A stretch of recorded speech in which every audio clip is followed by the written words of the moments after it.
the largest donor, is the largest government contractor, is now in the West Wing. That is insane. That is not how the American system works. And I guess if you go back to the Gilded Age of Rockefellers, but like the idea that one of the richest men in the world who also gets money from the government is now going to be deciding how the government spends money, that is not how the American system works. It is obviously they've only been in 2 days, so we'll see. But the potential for corruption and influence there is unprecedented in post-war American history. And then on top of that, to say that he has a platform, and maybe you're saying it's free speech because he's not banning people, though I think he was taking away some people's blue checks. But his platform has an algorithm where he promotes certain things. So if you're on the For You page, you get promoted pro-Musk, pro-Trump stuff. So somebody having that kind of concentrated power in the government, please show me an example of anything even remotely close to this. In a fiery takedown, Piers Morgan was stunned on his own show by Tim Miller. Miller, a political strategist and commentator, often discusses the impact of social media and technology on society, which may include critiques or observations about Musk's influence through platforms like Twitter, now X. On his latest appearance with a host of others on the Piers Morgan show, he didn't hold back on what he called the hypocrisy of Republicans on Musk. The show began with Morgan introducing Tim and mocking the Democrats on their attacks on Donald Trump. Morgan pointed out that Trump's massive election win showed that the Democratic Party's strategy of calling him names failed. Piers, I gotta tell you, that was one of the most absurd interviews I've ever had to watch in my life. I'm joined by Tim Miller, the host of the Bulwark podcast. That little exchange you had about, it's so surprising they've never met.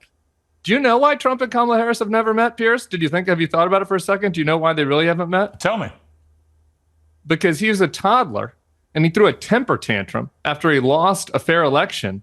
And for the first time in America since the Civil War, we did not have a peaceful transfer of power. We did not have a ceremonial transfer of power with a former president, like a man, goes and stands on the stage and greets the next incoming president, where he helps the incoming team with the transition, where the vice president's team meets with that didn't happen last time because Donald Trump attempted a coup and he had a temper tantrum and he flew home to Mar-a-Lago just to go golfing and to hang out with the Cougars on the pool deck. To be clear, all of which That's what happened. That's why they haven't met, because he tried a coup. Well, to be clear, at the time I heavily criticised him for all the things you've just said.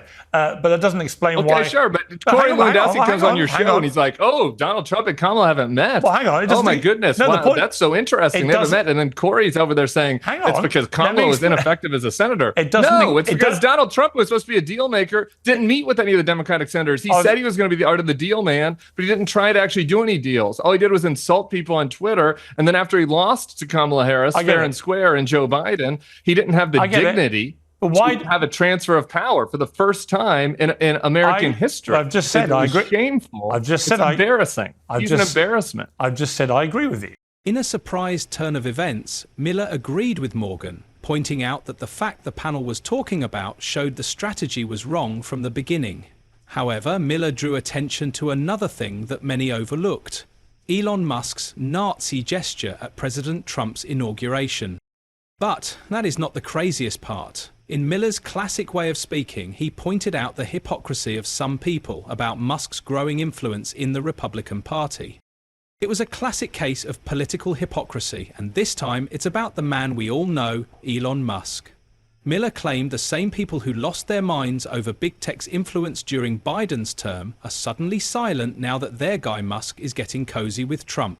Genuine about his desire to want free speech to return. I am concerned that he doesn't quite understand, or maybe he does but doesn't care, just how powerful his battering ram is when he tweets things like "Free Tommy Robinson," who is, to most people in my country, an extremely insidious individual who should absolutely not be freed right now.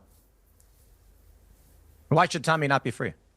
Well, because he's not the Nelson Mandela freedom fighter that most people in America seem to think he is. He's a convicted football hooligan who beat up a policeman and got convicted of that. He was convicted of passport fraud, trying to get into America, convicted of mortgage fraud, convicted of 2 contempts of court where he nearly wrecked trials involving the rape gang suspects when they were on trial, nearly literally avoiding justice for the girls in those cases. He's now in prison, nothing to do with the rape gang scandal, but entirely to do with his defamatory conduct towards a 15-year-old Syrian refugee.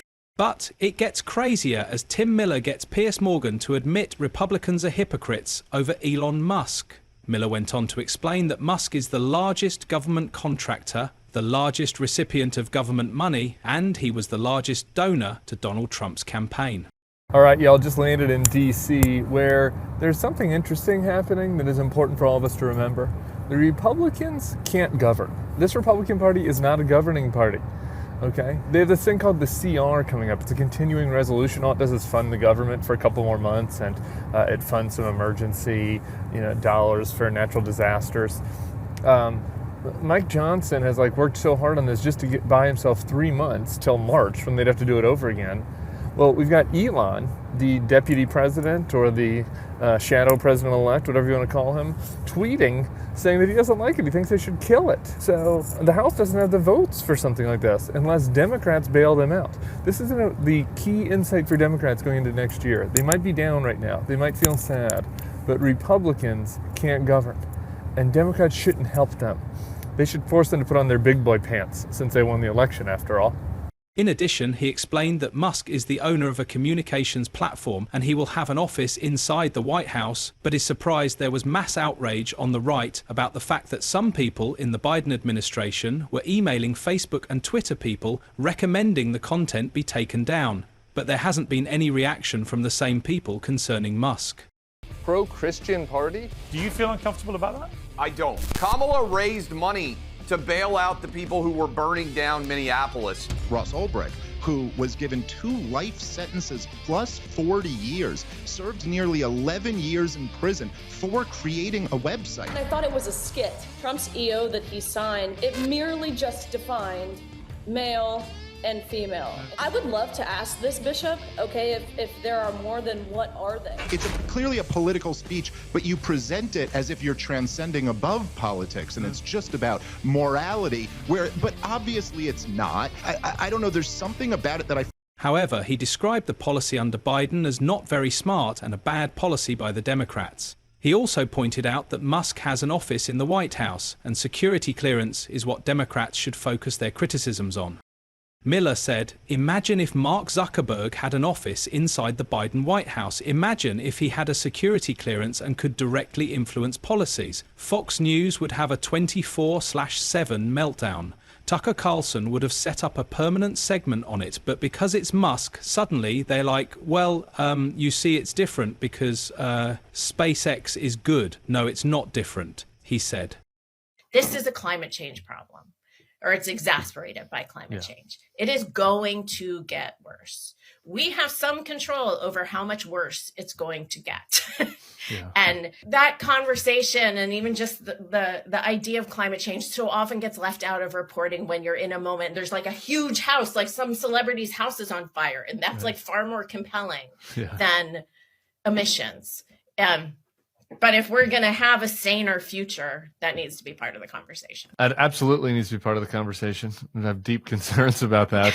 I do think we've just made a choice that at least in this country, we're not going to care about that for the next 4 years. And so that's why some of these other management issues are so important, right? It's yes, we should do things to address climate. Also, too, Miller summarized by saying that anyone comfortable with Musk's growing role and influence in Trump's administration was never against corporate collusion, but was only angry that his side wasn't in control. He went on to say that people who are concerned about speech and free and open dialogue in this country would be astonished by that, in addition to the potential corruption. The political strategist and commentator also suggested that Musk's direct competitors will be afraid of his growing power. Connecting with all of you on Twitter and then on X for all of these years. But it's time for me to leave the platform. I once believed that it was a place for honest debate and discussion, transparency and free speech.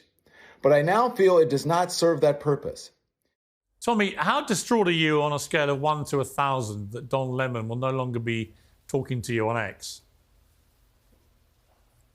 Well, listen, I've never seen anyone thirstier than Don Lemon. He has been doing this the entire election cycle, trying to go interview people on the street with his man on the street interviews. He is so thirsty. He's a camel in the desert. He wants attention.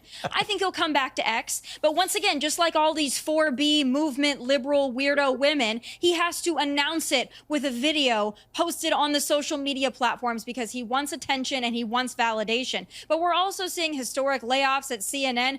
People are just sick of it. They're sick of these. Let's be real. If you're running a company competing with Tesla or SpaceX, what do you think? It is safe to say you are in trouble, because guess what? The richest man in the world, who's already collecting billions in government subsidies, is now inside the White House, helping decide where more government money goes.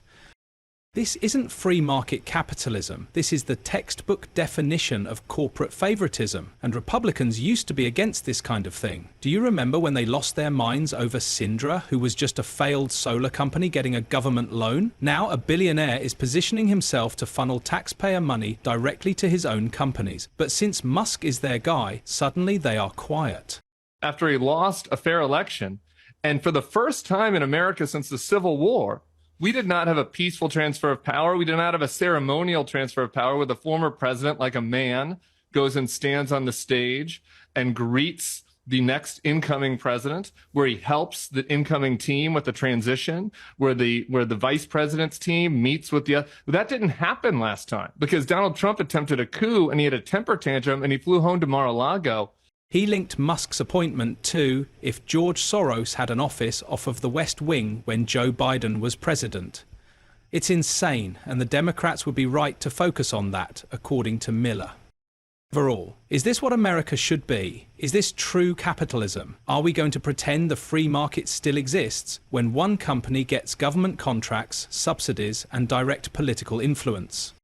Let's at least all be honest and call it for what it is, cranny capitalism, and the level of corruption is unprecedented. And according to Miller, that is what is important, not his awkward hand gesture. Of course, Morgan tried to respond and stir the conversation in Musk's defense. Morgan said, let's think about this, he's actually better at sending rockets to space than NASA.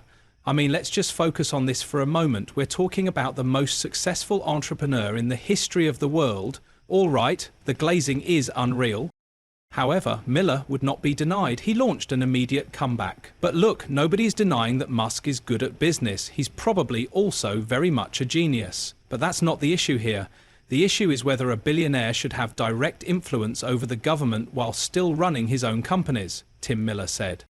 We don't know what's happened here. No one can yet give a legitimate explanation. But you're clearly implying that it is odd. Yeah, go ahead. Tell me your lunatic conspiracy theory about how odd. I don't have any. If you say to me, I've been told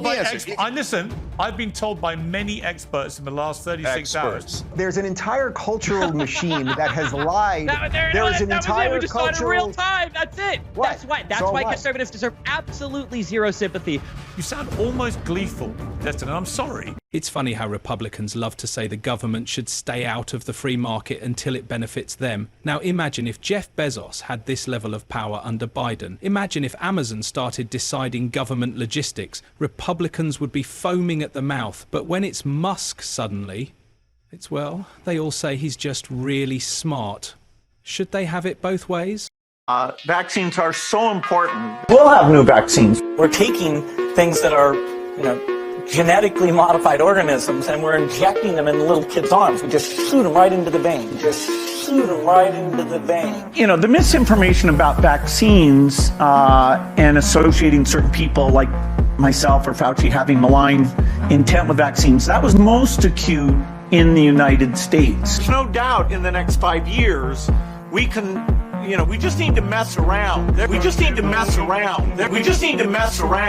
of lipid nanoparticles, and some are very self-assembling. We'll have a TB vaccine, malaria vaccine, HIV vaccine. Vaccines are so important. Yeah. Additionally, if a certain Bill Gates suddenly popped up in the Biden administration with an office next to Biden, we can expect those on the right to react. Frankly, all hell will break loose. We're quite focused on smallholder farmers because the predominant number of Africans farming today are smallholder farmers, and they're on pieces of land that are less than 2 hectares, so it's quite a small farm.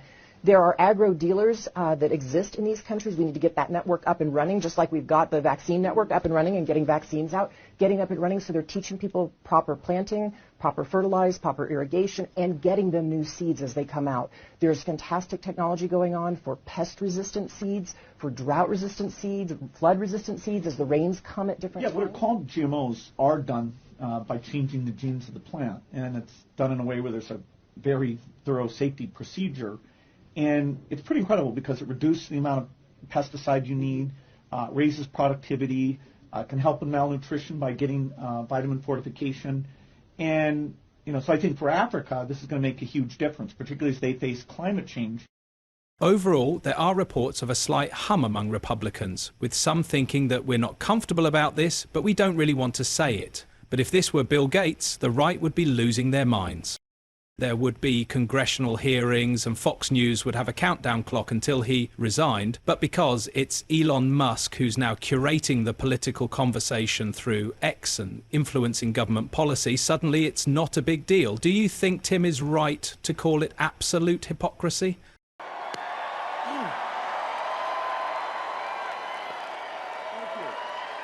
My heart goes out to you.